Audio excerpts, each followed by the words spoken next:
A man who dares to waste 1 hour of time has not discovered the value of life. Ignorance more frequently begets confidence than does knowledge.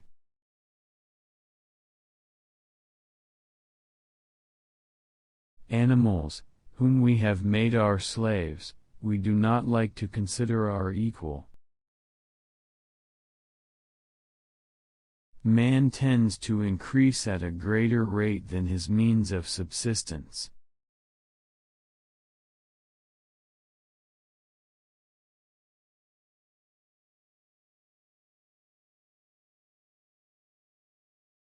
The love for all living creatures is the most noble attribute of man.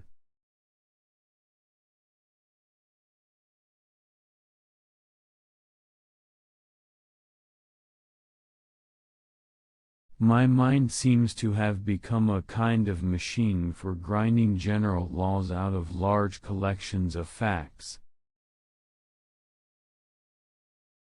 I have tried lately to read Shakespeare, and found it so intolerably dull that it nauseated me. On the ordinary view of each species having been independently created, we gain no scientific explanation.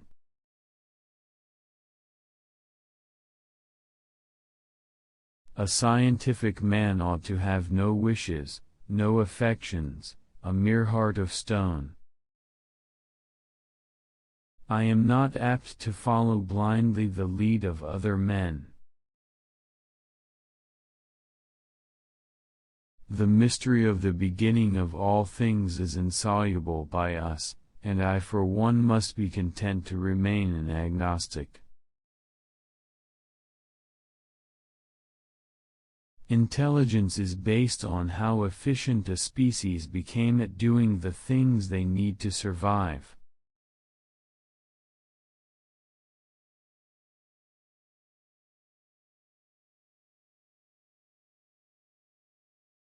Blushing is the most peculiar and most human of all expressions.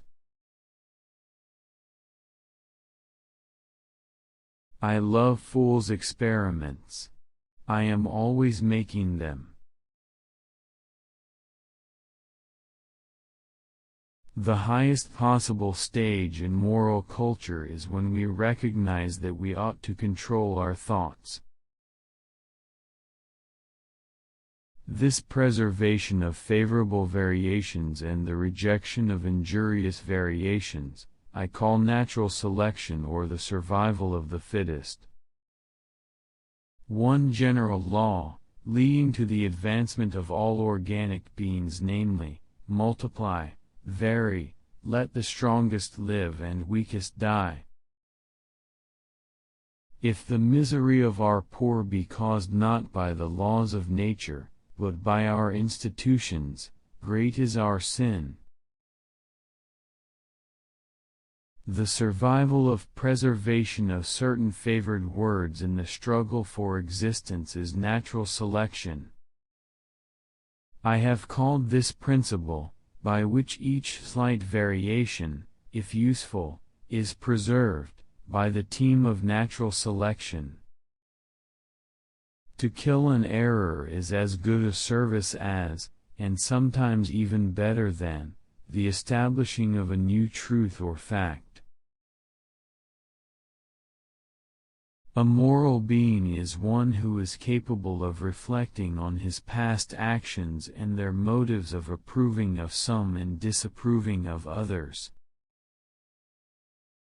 It is not the strongest of the species that survives, nor the most intelligent that survives.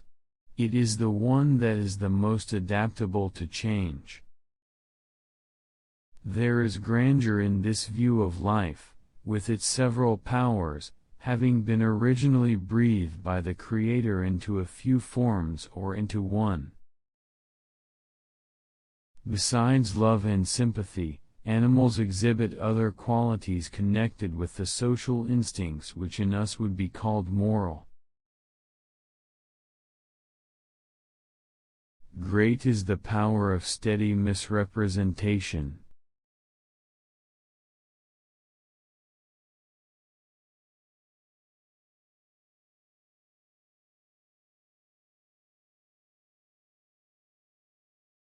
I see no good reasons why the views given in this volume should shock the religious views of anyone.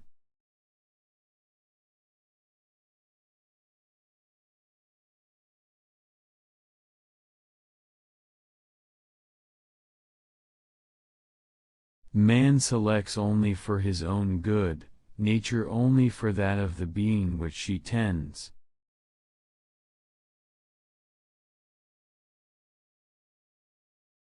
We stopped looking for monsters under our bed when we realized that they were inside us.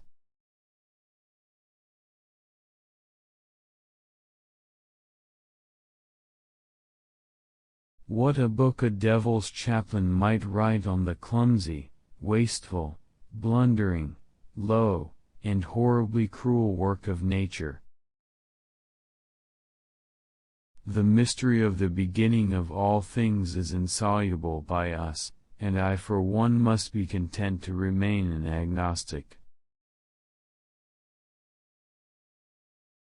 Man is descended from a hairy-tailed quadruped, probably arboreal in its habits.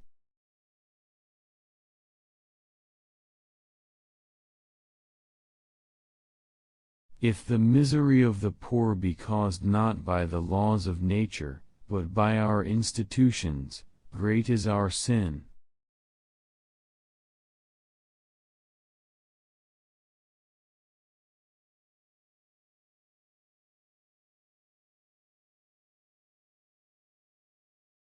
I am turned into a sort of machine for observing facts and grinding out conclusions.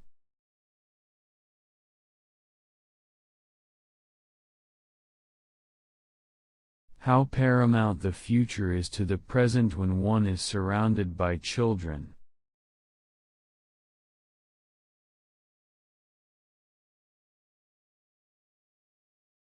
It is a cursed evil to any man to become as absorbed in any subject as I am in mine.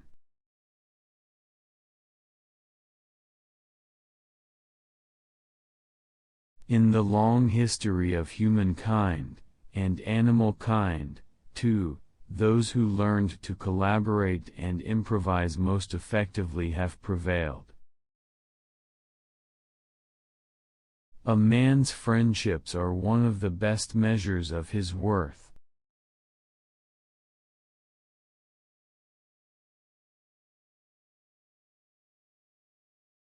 I see no good reasons why the views given in this volume should shock the religious views of anyone.